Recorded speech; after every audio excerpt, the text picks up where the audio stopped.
injuries and it wasn't working, and we kind of changed formation to be a bit more direct. Yeah. And Yeah. which I think is admirable. Yeah. The players and the staff and everyone. Do you like Louisville? Not so much the city, more the people around me, which I love them. The city is its, and you feel like I don't know, the authentic.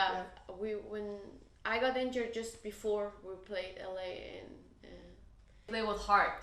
All of them. Yeah. Well, and that's the team I've followed. Yeah, I decided to return just because I think two reasons. One of them is I know it's a weird situation to be in, and I'm very upset, and I don't have to explain my feelings. My mom died, but I think it wouldn't help me, or my mom wouldn't come back if I just laid and cried my eyes out. That I know for sure. That's like pure logic. So I try to be very rational thinking. And secondly, I think I need to be strong for her. She was a very strong woman, and I think one thing is talking about being strong, another thing is, demonstrating. I think that's also my way for her, to honor her. Train, this becomes stronger than the other ones, because you're literally very intense in the gym. Okay. We tried to survive for a couple of years, didn't really work out, and then at the end my mom made the decision for us to have a better future, to find rescue somewhere else or find a life somewhere else. And yeah, we were transported, as I said, smuggled from one country to the other, and somehow ended up in Denmark. And yeah, it's all due to my mom and her intelligence, and her, I guess, will to fight and to survive.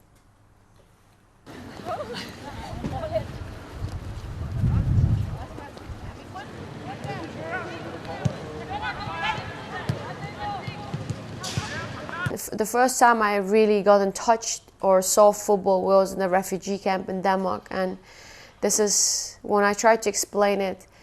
I always say it's like one of those moments when you get hit by lightning, and then everything kind of makes sense, and then it's almost everything's happening in slow motion. I was standing behind a fence and watching some Danish kids playing football, Danish girls actually, my age, around 10, 11 years old, and I don't know, they just looked so happy and free.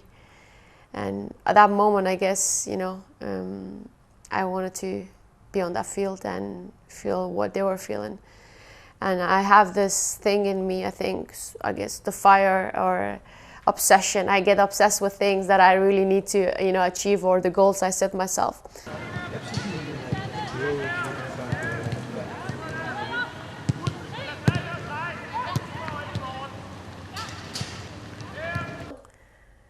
I was born good. I'm good. No, honestly, I think I've always been very athletic. And also when I started playing football, at that point I was more athletic than the other kids.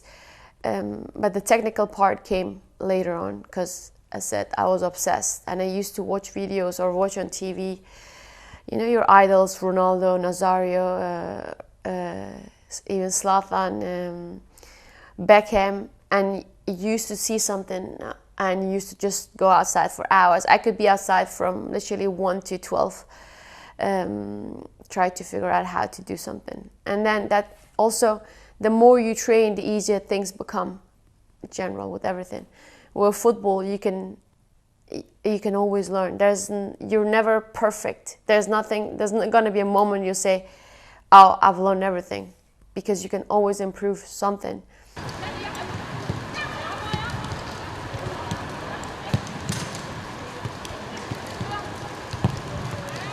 So for me, my wish is obviously at this, does keep going the right way. You do want that gap to get closer.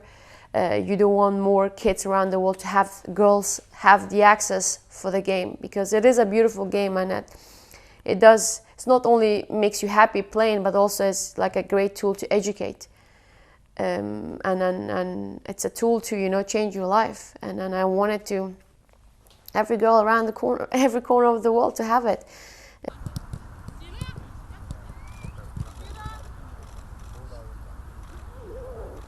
It's like, yay! she's Yeah. back.